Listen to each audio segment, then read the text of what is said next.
Just how realistic is sim racing? Today I'm going to find out for you, because I'm going to be driving my favourite car in sim racing, the Ferrari 488 GT3. This is it right here. This is a GT3 spec Ferrari 488. I cannot believe it. I love driving this car in iRacing. I love driving it in ACC. I've done 24-hour racing this thing. It's by far my most favourite car to drive because it's so well balanced. But how am I going to find the G-force? How am I going to find the vibrations? How am I going to find the noise? All this other stuff I'm going to have to deal with. I'm going to let you know, and we're going to see just how realistic sim racing has got. If you enjoyed this video, hit that like button. Please subscribe. You guys and girls make this possible. Let's go into the Ferrari 488 GT3. Now, it's worth saying that GT3 racing cars are not your normal sports cars. You can see on the left-hand side here, a lot of supercars, sports cars that you might recognize, Ferraris, Porsches, Lamborghinis. The GT3 is different. The GT3 is not a street legal car. It is purely made for the track. You can see here a Porsche 911, also purely made for the track. These cars are completely stripped on the inside. They're built up to be on the racing track. They've got grippy tyres. They've got massively tuned engines. They've got so much downforce, and they don't just let anyone drive them. Actually, you have to prove yourself before you can drive them. You have to do some installation laps in a slower car, do some familiarization with the track. They've got iRacing set up ready to go. They feel like you need more technique. With me, they were pretty happy early on. I think because I've driven this car for so many thousands of laps in the sim, it made a big difference. Now, you're going to see me here try and get into the car for the first time, which is quite funny. You also in this video are going to hear my raw thoughts at the end when I got out of the car. But in this video, I'm going to let you know some really interesting things of what it's like to actually drive a GT3. I know there's so many of you that would absolutely love to do this. So again, thank you so much for your support. You guys and girls, your donations, your membership, your likes, subscribes, they make all this possible. But have a look at me getting into that. I was like, what the hell? How the hell do I get in this thing without hitting my helmet on the top and getting my leg in? And on the inside, in the bucket seat, there is there's no spare space whatsoever. Everything is stripped out and as cramped as possible. So you can see here, trying to get strapped into the bucket seat 5-point harness, testing the brake. The brake is really stiff. The gearbox is really snappy. And as soon as I actually pulled away in this thing, I had a big smile on my face because I knew I could drive it. It's a really weird thing to try and explain, but as soon as I pulled away, I was like, this is just like the sim. Now, if you've heard me before on the channel, I drove at the Nürburgring, the Nordschleife, when I was very young, and that was quite a scary experience. I wasn't used to driving these cars so much, but here, I mean, the sim just absolutely prepared me for this, and now we're going to head out onto the track. You are going to see me spin this car. I was really pushing it. I'm going to let you know exactly what I'm feeling, the stuff that you can't make out from the video. But right now, it's just sort of testing the gearbox, testing just how the steering rotation works. Sounds silly, but in the pit lane, just sort of working out the throttle, just testing the brake as well. And braking is going to be a huge part of this video. I've got some really interesting things to tell you about braking in a GT3 car. So here, just going to come to a stop, I think, at the end of the pit lane.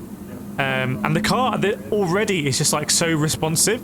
It's actually just the easiest car to drive I've ever driven at this low speed in the pit lane. While that might sound crazy, you might expect the car to be, you know, hard to drive in the pit lane. It was so easy. And as I pulled away here, immediately I felt at home. I'm not joking. Immediately right now, I felt super comfortable, like I'm literally at home. And you can see me here off the bat. I'm just going to start pushing. And in fact, I'm going to push it too hard. I don't think there's anyone who's ever done this after 2 corners in the GT3, but we go over this curb here, and you can see I had the throttle a little bit as I was turning, and we spin the car already. Cold tyres. By the way, my instructor, honestly, the best instructor I think I've ever had for this sort of stuff, his name's Sizzon. So if you go down to Las Vegas, I would literally ask for him because he just absolutely insane. But already here, opening up the taps, we're going to do a few more corners, and then we're going to get onto the straight, and you're going to hear me open up the GT3. The car just sounds incredible. And going around this last corner, it's probably scarier doing this corner in a sim than in real life, because in real life, you just feel the grip. You're going to see in this video a few times me losing the grip and gathering up. It didn't feel scary at all, because I was getting so much of a sensation of where the grip was and where I was losing it, that I felt quite in tune with the car. I felt way more in tune with the car than I do in iRacing or ACC or even stuff like rFATS 2.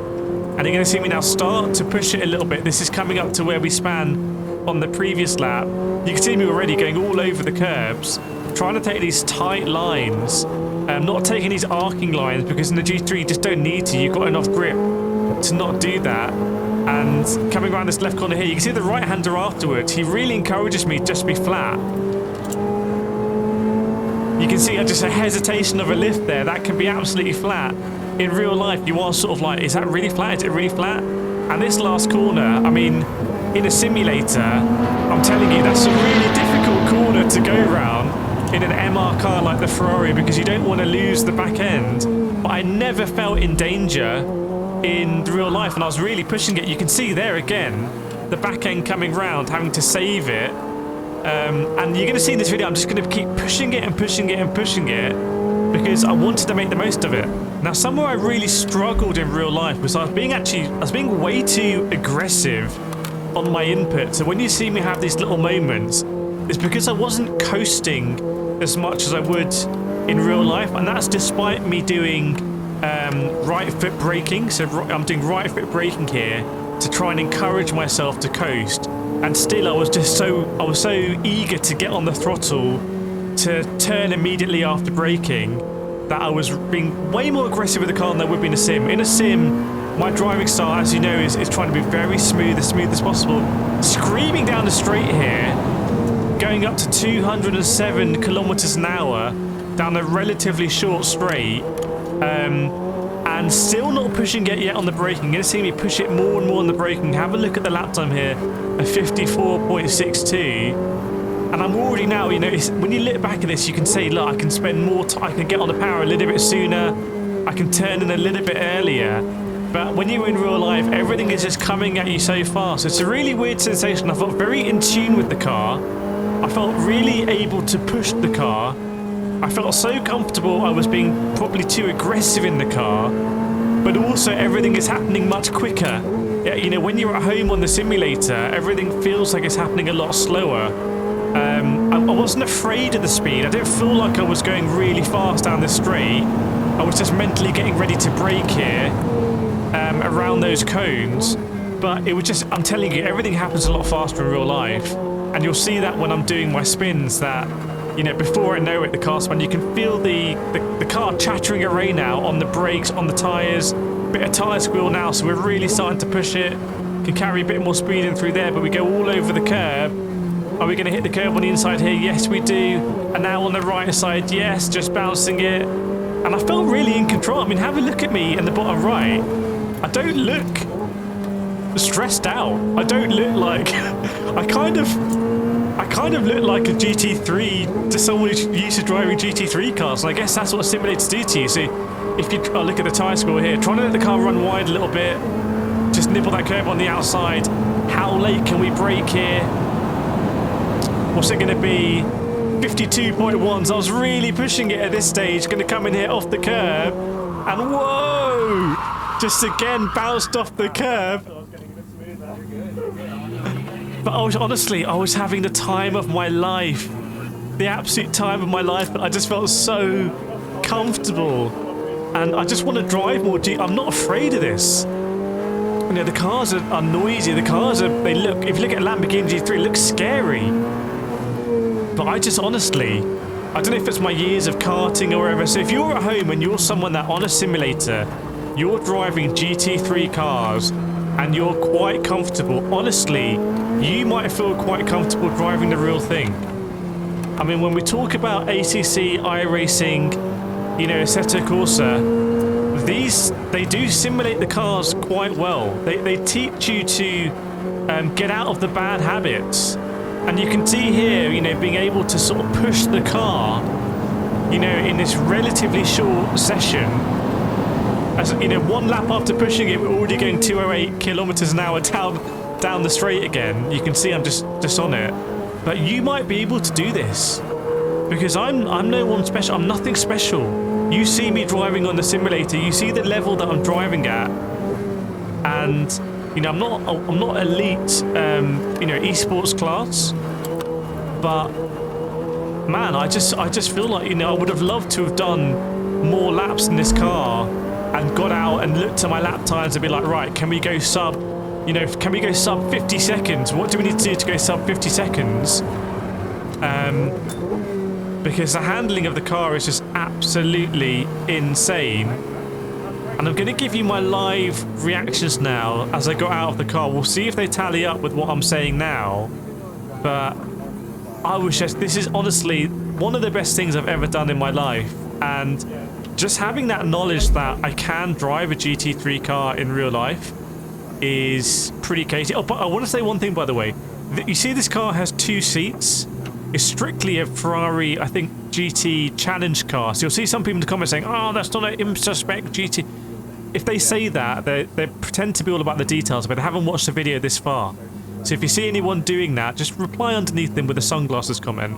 Because obviously GT3, WEC and IMSA spec cars wouldn't have a second seat, so they slightly tweak this, but it's basically a GT3 car. Pulling into my stop here now. Again, the car's just so easy to drive, by the way.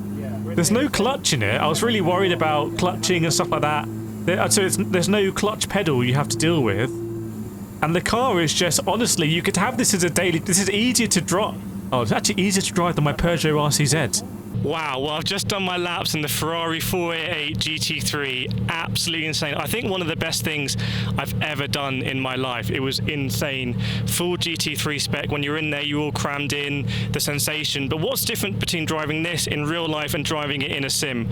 Well, I can tell you there's a few bits I was surprised about. So firstly, I did spin it a few times, so I was trying to push it. I was basically way too aggressive driving this car in real life. Now, you might think that's a bit weird. Surely in a sim where there's no danger, you can tell the car, you'd be more aggressive. But I think because in a sim I'm just generally a lot calmer, I'm coasting a lot more. I'm going into the corner, braking, trail braking, coasting at the apex, getting on the power really smoothly because I've got a delta on. I know that's the fast way to go. When you're in the car with no delta and it's just chaos, screaming engine, tires squealing, all the vibration, suspension, it made me a little bit more aggressive. I'm not really an aggressive driver. My driving smart, I like to think, is quite smooth, but here I was too aggressive, and that's why I span it a couple of times, got a bit faster at the end. But that sensation of when you're going to lose that grip, it suddenly all comes through the tires, through the seat of your pants. It's not just on the horizon or the force feedback on a sim racing game. So completely unreal. Absolutely loved it. The cockpit, so compact in here, very different to being in a sim. Got the race logic stuff as well that we have at home, but here it's just on, you know, a different level. When you're into the 6-point harness as well, 5-point harness, very different sensation. But I would say that's the main thing, is the horizon scanning, and the force feedback just does not compare.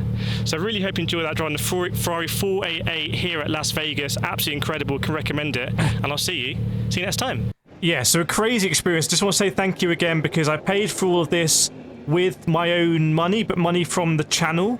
So it's literally your donations and memberships that have made this possible. Nothing in this video is sponsored. There's no special discount or anything. Just done it like anyone else would turn up and do it, and I can actually really recommend it. If you drive GT3s on a sim, if you're able to do this, if you can afford to do this, and you love sim racing, this might be the best thing you can do in the world. So genuinely, that high praise from me. I've got some more videos around the screen. If you love this kind of stuff, please continue to support the channel. Love you guys and girls so much, and I'll see you next time.